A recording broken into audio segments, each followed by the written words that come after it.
Meus amigos, minhas amigas, quero vos cumprimentá-lo nesse momento onde eu quero estar refletindo convosco a respeito da evangelização no Brasil e no mundo, nos dias atuais em que estamos vivendo, exatamente no mês de maio de 2020. Estamos no Brasil e vivenciando um momento muito crítico para a evangelização, para o culto a Deus aqui nessa terra.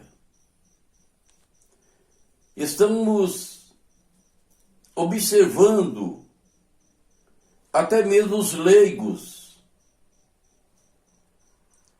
que é um momento institucional nessa terra, onde os governantes, os poderes constituídos, não se entendem. Em 1988, que foi a última Constituição promulgada nessa terra, foi reforçado até, com mais contundência, o direito do culto, os direitos individuais, o direito de ir e o direito de vir. Temos observado que o excelentíssimo senhor presidente da República promulgou um decreto colocando as igrejas como atividades essenciais. Muito bem intencionado, com tantas outras atividades inerentes a essa terra, aos trabalhadores e trabalhadoras, que dependem do seu dia a dia de trabalho para a sua sobrevivência. Trabalhadores de centenas de categorias nesse país. Mas o Supremo Tribunal Federal, que é a Corte Suprema desse país, determinou que quem deve decidir nesse momento de crise do Covid-19 são os governadores e os prefeitos das cidades. E a maioria dos governadores e prefeitos desse país são de uma linhagem de esquerda, que defende uma ideologia comunista, como nós vimos na China. A China é um país extremamente comunista, onde temos o maior partido comunista do mundo. E não se esperam coisas boas desse sistema comunista. E os partidos derivados do comunismo seguem o mesmo perfil. E estamos diante dessa situação e dessas circunstâncias. O Supremo Tribunal Federal delegou aos estados e aos municípios se comportarem como se devem fazer. E diante disso, foi tirado a liberdade do trabalho, das crianças irem às escolas, das igrejas ter as suas atividades religiosas, seus momentos do culto a Deus, de evangelizar, de levar a mensagem de Cristo, que nós a temos aqui em São Marcos, capítulo 16, versículo 15, a ordem de Jesus, dizendo: e disse-lhes, ide por todo o mundo, pregai o evangelho a toda criatura. Quem crer e for batizado será salvo, mas quem não crer será condenado. E estes sinais seguirão aos que crerem. Em meu nome expulsarão os demônios, falarão novas línguas, pegarão nas serpentes, e se beberem alguma coisa mortífera, não lhes fará dano algum, e porão as mãos sobre os enfermos e os curarão. Está aqui a ordem imperativa de Jesus. Alguém pode perguntar, mas por que está sucedendo isso no Brasil? De impedir as igrejas de prestar o seu culto a Deus, de se apresentar a Deus nos seus templos, julgando-se que a aglomeração de pessoas pode ocasionar mais proliferação do vírus que tem afetado as nações da Terra, a Europa, os Estados Unidos e outros mais países, começando lá pela China.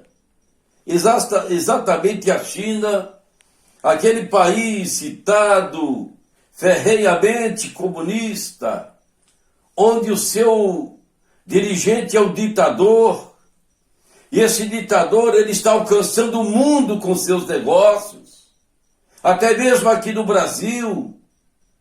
Não estamos aqui para falarmos sobre política, que não é a nossa intenção, mas o nosso direito de ir e vir, o nosso direito de ministrar a palavra, de pregar o evangelho, o nosso momento, o nosso direito de se apresentar a Deus nos templos de adoração. Aos meus 62 anos de idade, completando 63, nunca deparei-me nessa nação uma situação semelhante a essa. Mas alguém pergunta, o que é isso? Mas por que isso? Isso é uma determinação de Deus? Pode ser. É uma sentença de Deus? Pode ser. É uma permissão de Deus? Pode ser. Quem somos nós para questionar uma decisão de Deus? Uma decisão divina, onde o mundo está no caos da desobediência ao Criador, o mundo buscando seus interesses individuais, concentrado em seus negócios, concentrado em suas intenções, concentrado em seus objetivos, transações comerciais, bolsa subindo, bolsa descendo, dólar em alta, dólar caindo, o real valorizando, o real caindo, e o mundo fica nessa. E nós temos observados até muitas igrejas no Brasil, no mundo em si, com a sua mentalidade voltada às coisas dessa terra, desse mundo. Enquanto Jesus não veio a esta terra trazer um plano de riqueza da igreja, de enriquecimento, de prosperidade, que depois que a teologia da prosperidade aniquilou a fé dos americanos, deturpou a fé dos americanos, dos europeus. Foi trazida essa ideia aqui para o Brasil, para esta nação. E a igreja se capitalizando, se materializando e até mesmo pregando o evangelho, que não é aquele evangelho de Cristo. Não se prega mais, não se ensina mais um pouco sobre o pecado, sobre a condenação, sobre o inferno. Pouco se prega, pouco se ensina. Se prega hoje a prosperidade, a riqueza, o bem-estar, a fama, a autoelevação, a autopedestal, e assim vai. É o que está acontecendo hoje nessa nação e no mundo.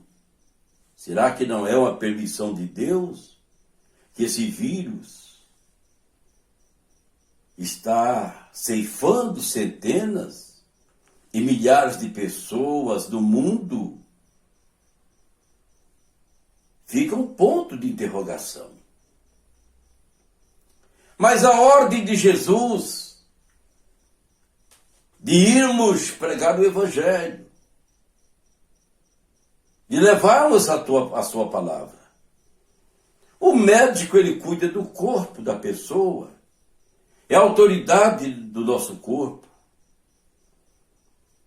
Mas nós sabemos que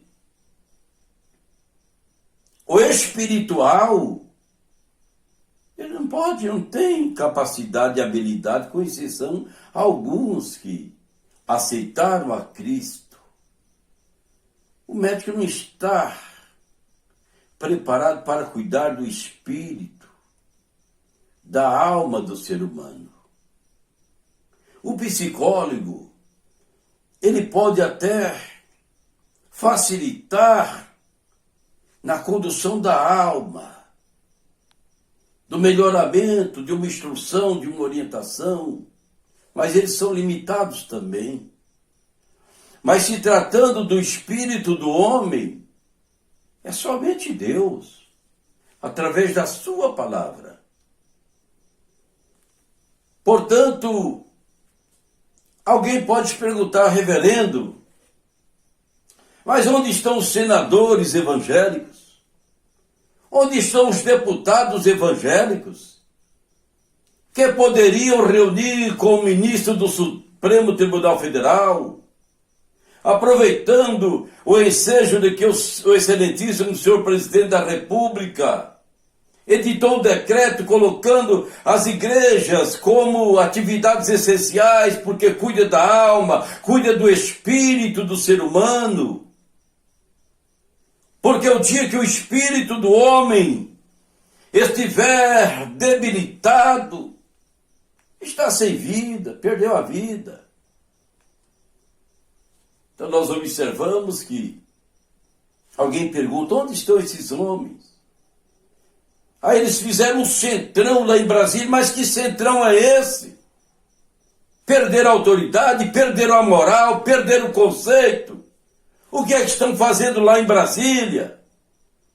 Não poderiam formar uma comissão, ir ao Supremo Tribunal Federal, exigir nossos direitos constitucionais? Onde estão esses homens? Será que fizeram uma panelinha e se corromperam também? Onde estão eles? Que nessa hora ficam todos caladinhos, não se falam mais, ficam debatendo isso, debatendo aquilo e tal, deixa que o presidente já tem como se debater, como se defender.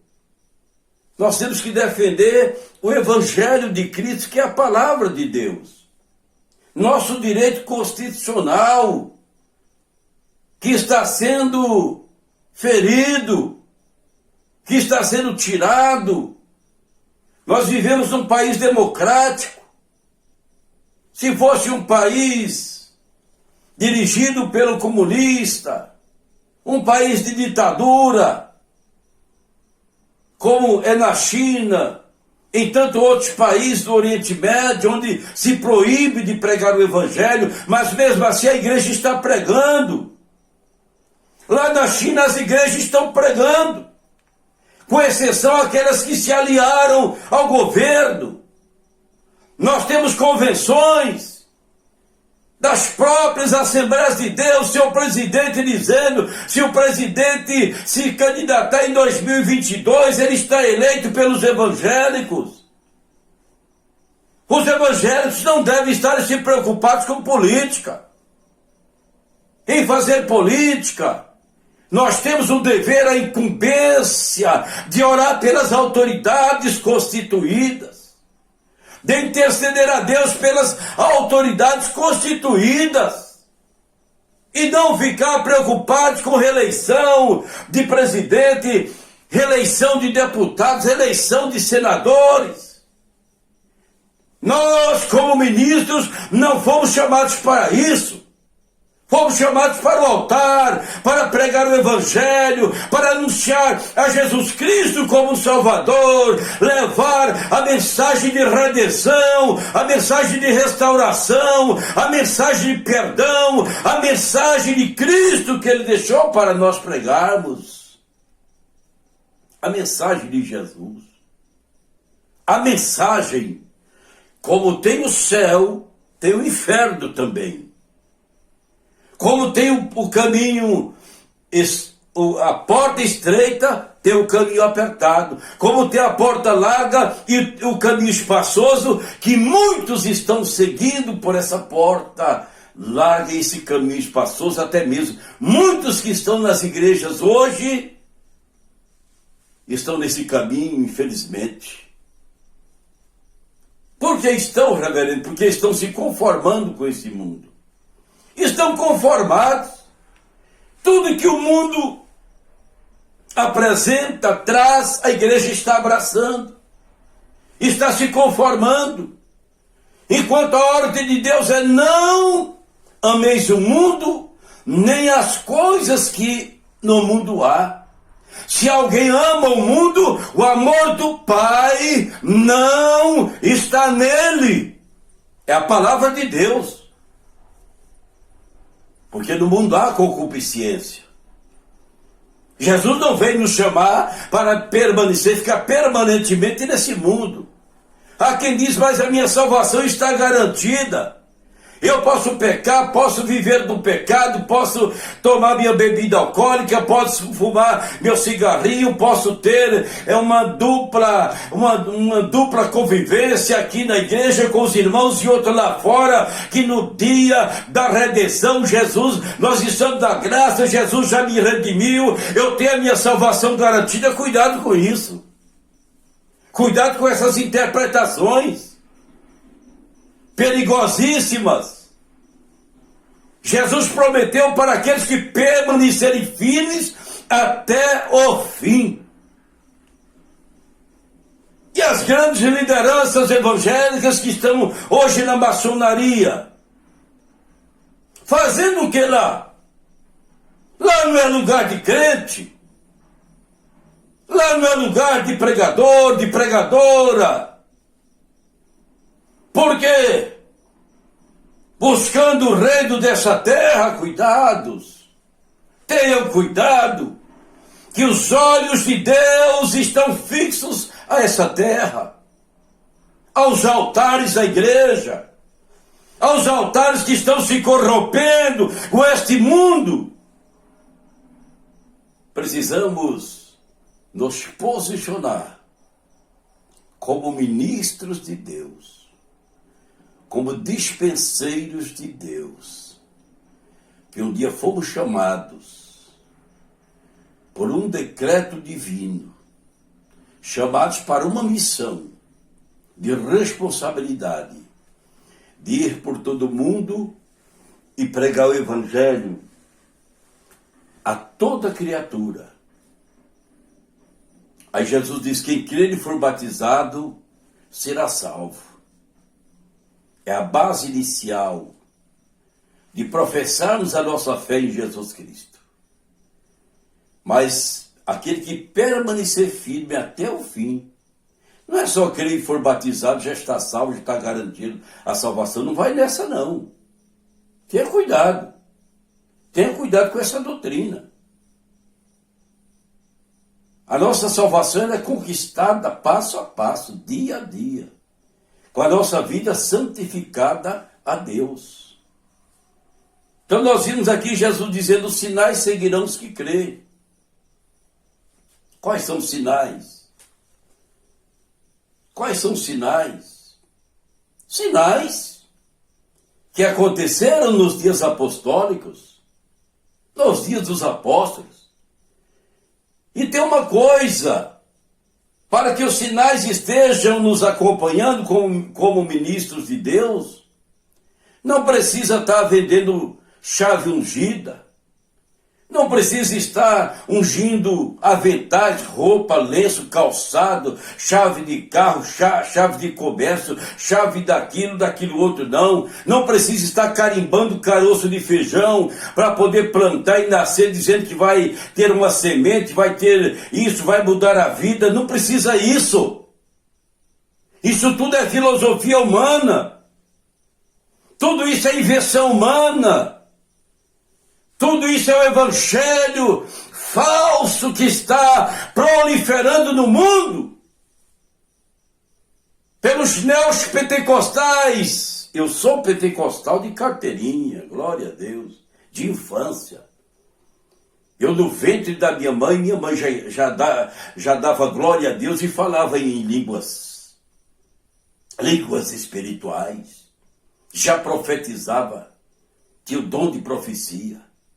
Nasci crescendo com meus 4, 5 anos de idade, vendo crente sendo batizado no Espírito Santo, acompanhando curas, milagres dentro da nossa família, da nossa geração, paralítico andar, câncer ser extinto pelo poder do Espírito Santo em milésimo de segundo. Eu nasci nesse meio, mas nesses últimos anos, nasceu uma doutrina dos chamados neopentecostais, que tem influenciado até muitos evangélicos. A maioria das lideranças evangélicas estão influenciadas pelos neopentecostais. Influenciados, trazendo outro evangelho, não o evangelho de Cristo, que Cristo trouxe, que foi seguido pelos apóstolos, o evangelho da santificação, da redenção, da pureza, o evangelho da santidade, que sem a qual ninguém verá o Senhor. Portanto, nós estamos no Brasil privados por essa temporada de pregar o Evangelho de Cristo, de realizar e cumprir a ordem imperativa do Senhor Jesus Cristo, de ir por todo o mundo e pregar o Evangelho a toda criatura. Estamos pregando, mas com certas restrições. Estamos realizando cultos, mas com certas restrições. Mas o que é isso? É medo? É falta de fé? Não, senhores. Nós vimos aí, onde as pessoas vão, é com o nariz, é com a boca tampada, com medo de um vírus. Não, mas esse vírus é contagiante. Meu amigo, minha amiga, se Deus está em nossa vida, está em nós, não tem vírus, não tem bactéria que venha nos atingir.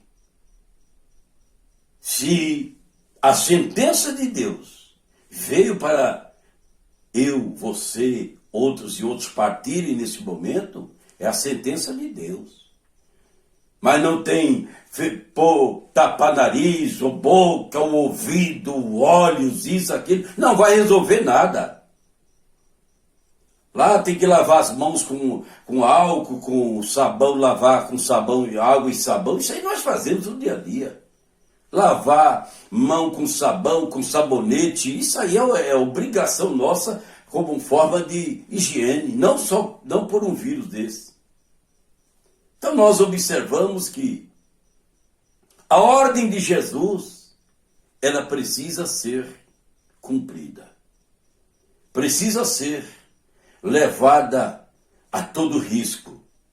Que seja nos templos, nas casas, que seja nas ruas, onde o crente estiver, não pode deixar de falar de Jesus. De anunciar que Jesus Cristo salva, que Jesus Cristo perdoa, que Jesus Cristo transforma, que Jesus Cristo regenera, que Jesus Cristo quer perdoar o homem, salvar o homem e levar para os céus, para onde ele está, onde ele disse, vou preparar-vos lugar. Quando eu for de uma tradição, voltarei outra vez e vos levarei para mim mesmo, para que onde eu estiver estejais vós também. Jesus foi. Mas ele disse para os seus discípulos, eis que eu estou convosco todos os dias até a consumação dos séculos. Se Jesus prometeu estar conosco até a consumação dos séculos, nós temos que crer nessa palavra. Temos que crer nessa promessa de Jesus de estar conosco. Se ele diz que está conosco, ele está conosco. A minha fé é que ele está conosco. De qual maneira? Através do Espírito Santo, através da sua onisciência, que está ciente de tudo, da sua onipresença, que está presente em todos os lugares, no mesmo instante, na mesma hora, no mesmo momento, está em todos os lugares. A onipresença de Jesus, através do Espírito Santo. Meu amigo, minha amiga, oremos por esta nação, oramos por esse Brasil, porque nós vimos forças que têm se levantado para poder atingir esta nação, forças que decretam contrariando a Constituição Federal do Brasil, contrariando os bons princípios, os bons costumes das famílias, contrariando os princípios sagrados, os princípios divinos. Vamos orar por esta nação, para que o Senhor tenha misericórdia e dê graça para a sua igreja, para aqueles que querem aderir à sua fé em Jesus Cristo, o entregando a sua vida a Ele, o aceitando como Salvador de suas almas, para que a sua salvação, a sua vida eterna esteja guardada para aquele grandioso dia. E a igreja de Cristo precisa se preparar, precisa vigiar e ter cuidado e sair do caminho espaçoso e da porta larga e retornar pela porta estreita e pelo caminho apertado, que Jesus disse que são poucos que entram por essa porta. Então se esforce, meu irmão, se esforça, minha irmã, para você fazer parte desses poucos